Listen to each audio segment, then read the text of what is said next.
hari ini kita mau datang kepada Tuhan, kita mau berdoa untuk mendengarkan firman Tuhan. Bapa kami di dalam surga, kami mengucap syukur buat segala kebaikan dan pertolongan yang Tuhan berikan kepada kami. Kami boleh mendengarkan kebenaran firman Tuhan pada pagi hari ini. Biarlah firman Tuhan boleh menjadi satu kekuatan bagi kami, untuk kami senantiasa percaya dan berharap kepada Engkau. Terpujilah nama Tuhan, dalam nama Tuhan Yesus kami sambut kebenaran firman Tuhan. Haleluya, amin. Puji nama Tuhan. Pagi hari ini kita mau belajar satu kebenaran firman Tuhan bahwa kita boleh menjadi orang yang bersemangat. Kalau kita lihat, menjadi orang yang bersemangat adalah orang yang harus kita miliki sebagai anak-anak Tuhan.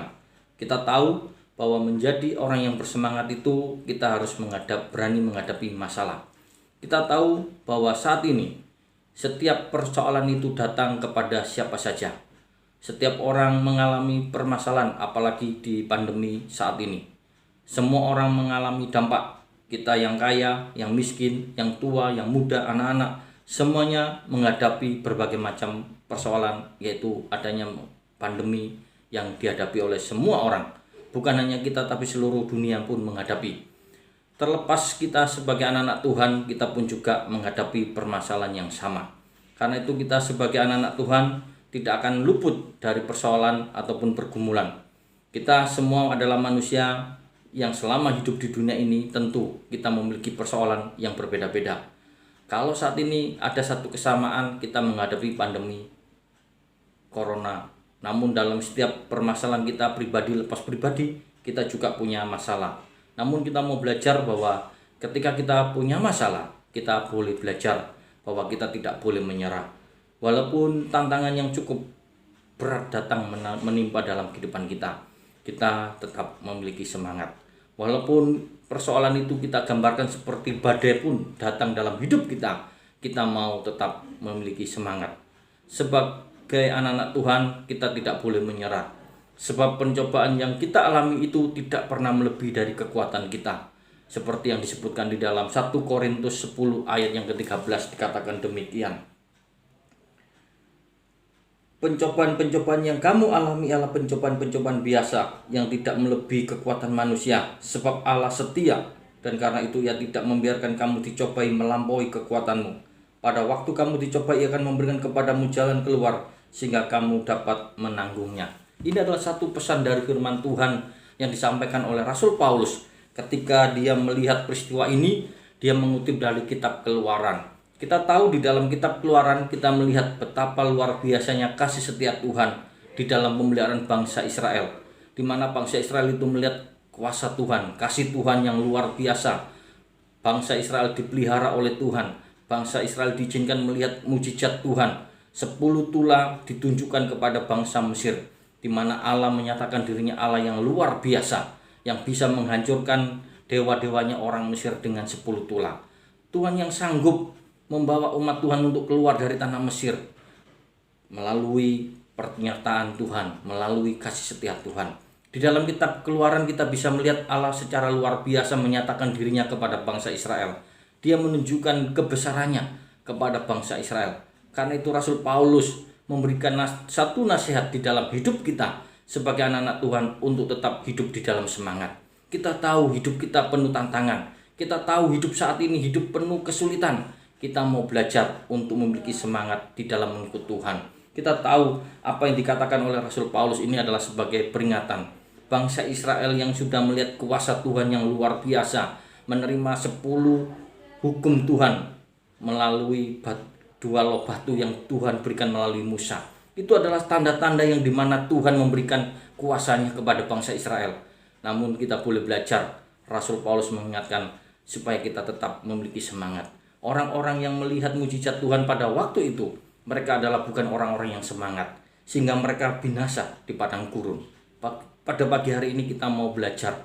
Kita sebagai anak-anak Tuhan mau tetap semangat dalam hidup kita, di dalam kita mengiring Tuhan Yesus. Kita yang hidup sebagai anak-anak Tuhan, kita mau tetap percaya di dalam kehidupan kita bahwa Tuhan tidak pernah memberikan pencobaan yang melebihi dari kekuatan kita. Tuhan juga yang akan memberikan kepada kita jalan keluar di dalam hidup kita. Karena itu kita mau belajar untuk selalu senantiasa percaya kepada Tuhan. Di dalam Amsal 18 ayat yang ke-14 dikatakan, orang yang bersemangat dapat menanggung penderitaannya, tetapi siapa yang akan memulihkan semangat yang patah? Jadi kita boleh belajar bahwa orang yang semangat itu adalah orang yang dapat menanggung penderitaannya. Dan kita sebagai anak-anak Tuhan juga memiliki semangat. Kita sebagai anak-anak Tuhan yang percaya kepada Tuhan Yesus Kristus, ada kekuatan yang Tuhan berikan. Roh Kudus yang Tuhan taruh dalam hati kita, itulah sumber semangat kita. Janganlah kita menyerah dengan keadaan. Kita boleh tetap semangat. Sebagai orang yang semangat, kita adalah orang yang tidak mau menyerah. Tidak mau menyerah dengan keadaan, tidak mau terpengaruh dengan keadaan. Kalau semua orang saat ini terpengaruh dengan keadaan, berapa banyak orang itu akan mengalami kesulitan yang lebih terpuruk. Tetapi banyak orang yang semangat. Di saat pandemi yang datang, banyak orang melakukan segala usaha. Dulu yang tidak bisa melakukan usaha, sekarang pintar mencari usaha untuk mencari kebutuhan hidupnya. Ini adalah orang yang tidak pernah menyerah di dalam kehidupannya. Kita menjadi orang yang semangat adalah orang yang tidak mudah menyerah dengan keadaan. Walaupun hal-hal yang saat ini yang kita hadapi kurang baik, namun kita mau tetap semangat di dalam Tuhan. Kita mau melakukan perbuatan itu tidak ditentukan oleh pengaruh oleh keadaan. Orang yang semangat itu tidak dipengaruhi oleh situasi dan keadaan, tetapi dia tetap semangat di dalam Tuhan. Karena kita melihat orang yang semangat itu karena dia memiliki tujuan, memiliki target di dalam hidupnya. Apa yang dia dicapai, dia lakukan. Orang yang bersemangat adalah orang yang tetap optimis. Mereka percaya bahwa dengan Allah dapat melakukan segala perkara. Kita boleh percaya buat kebenaran firman Tuhan pada pagi hari ini, bahwa segala perkara dapat kutanggung di dalam Dia. Itu adalah satu ucapan yang disampaikan oleh Rasul Paulus di dalam Filipi 4 ayat yang ke-13. Ini juga yang memberikan daya, kekuatan kita untuk memiliki semangat hidup. Kita sebagai anak-anak Tuhan boleh bersyukur kepada Tuhan. Orang yang bersemangat itu adalah orang yang memiliki iman. Orang yang memiliki iman adalah tetap percaya kepada firman Tuhan. Firman Tuhan yang disampaikan kepada kita pada hari ini adalah firman Tuhan yang berkuasa. Apa yang disampaikan oleh Tuhan di dalam perjanjian lama, perjanjian baru adalah firman Tuhan yang berkuasa, yang membawa kita semakin percaya. Iman kita tumbuh oleh firman Tuhan. Iman kita boleh kuat oleh karena firman Tuhan. Jadi orang yang bersemangat adalah orang yang hidup dalam segala kondisi apapun yang dihadapi. Memiliki semangat diperlukan untuk kita miliki, untuk kita capai apa yang menjadi tujuan kita. Sehingga tujuan kita bisa sukses kalau kita memiliki semangat yang luar biasa. Kita sebagai anak-anak Tuhan harus memiliki semangat. Merupakan jalan keluar yang Tuhan berikan kepada kita. Kita tetap bersemangat, memiliki keberanian melakukan kebenaran firman Tuhan.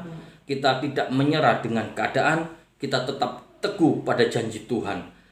Dan kita percaya sebuah janji Tuhan yang luar biasa itu akan diberikan dalam hidup kita. Tuhan sanggup memulihkan di dalam kehidupan kita. Tuhan sanggup memulihkan setiap semangat kita yang patah. Tuhan sanggup memberikan kepada kita semangat yang luar biasa, sehingga kita boleh meraih keberhasilan. Semangat itu adalah daya dorong kita sebagai anak-anak Tuhan untuk tetap hidup bersama dengan Tuhan. Kalau kita menjadi orang yang bersemangat adalah orang yang dapat menanggung penderitaan. Kita ingat panggilan kita sebagai anak-anak Tuhan, hidup di dalam penderitaan. Kita dipanggil menjadi anak Tuhan, menyangkal diri, memikul salib. Itu adalah panggilan Kristus yang ada dalam hidup kita. Karena itu kita mau memiliki semangat di dalam kita mengiring kebenaran firman Tuhan. Kita mau mengiring Kristus di dalam hidup kita, bahwa firman Tuhan itu menjadi satu kekuatan yang luar biasa. Dan kita bisa melihat orang-orang yang semangat adalah orang-orang yang bisa mencapai tujuannya. Kalau kita lihat orang-orang yang dikatakan di dalam 1 Korintus 10 ayat yang ke-13, orang-orang yang tidak pernah bersemangat adalah orang-orang yang tidak masuk di tanah perjanjian. Hanya Yosua dan Kaleb yang memiliki semangat sehingga Tuhan izinkan masuk di tanah Kanaan, tanah perjanjian yang Tuhan berikan di dalam hidup mereka, karena mereka memiliki semangat yang luar biasa. Demikian juga kita sebagai anak-anak Tuhan. Pada saat ini kita mau belajar untuk tetap percaya di dalam kita semangat mengiring Tuhan. Kita semangat memiliki iman, kita semangat memiliki daya juang, daya hidup kita di dalam menanggung segala macam tantangan. Kebenaran firman Tuhan di pagi hari ini boleh membawa kita semakin hari semakin percaya kepada Tuhan. Kalau saat ini kita mengalami kelemahan, saat ini kita mengalami tidak ada gairah dalam menjalani hidup kita, kita mau datang kepada Tuhan. Kita minta kepada Tuhan untuk memberikan Roh Kudus-Nya untuk membakar hati kita. Kita boleh memiliki semangat lagi di dalam kita mengikut Tuhan Yesus, dalam kita mengiring Yesus, dan kita sebagai anak-anak Tuhan. Biarlah kebenaran firman Tuhan pada pagi hari ini membawa kita semakin hari bersemangat bersama dengan Tuhan. Mari kita berdoa. Bapa kami di dalam surga, di dalam nama Tuhan Yesus, pada pagi hari ini kami boleh bersyukur buat kebenaran firman Tuhan, bahwa kami boleh menjadi anak-anak Tuhan yang selalu bersemangat di dalam hidup kami. Kami boleh semangat di dalam mengiring Tuhan, kami bersemangat memiliki iman, kami bersemangat dalam percaya kami kepada firman Tuhan, dan itu boleh menjadi satu kekuatan bagi kami untuk selalu mengiring Engkau dan percaya kepada Engkau. Tuhan Yesus, berkatilah setiap anak-anak Tuhan, para jemaat-Mu pada hari ini. Tuhan memberkati mereka setiap usaha pekerjaannya, jadikan mereka berhasil, apapun yang dikerjakan di dalam Tuhan senantiasa sukses dan dapat memperolehkan nama Tuhan. Tuhan memberkati setiap anak-anak Tuhan yang saat ini mengalami kelemahan iman, mereka yang sakit, Tuhan jamah, Tuhan sembuhkan, dan kami boleh tetap menjadi orang-orang yang bersemangat bersama dengan Tuhan. Di dalam nama Tuhan Yesus kami berdoa dan mengucap syukur. Haleluya. Amin.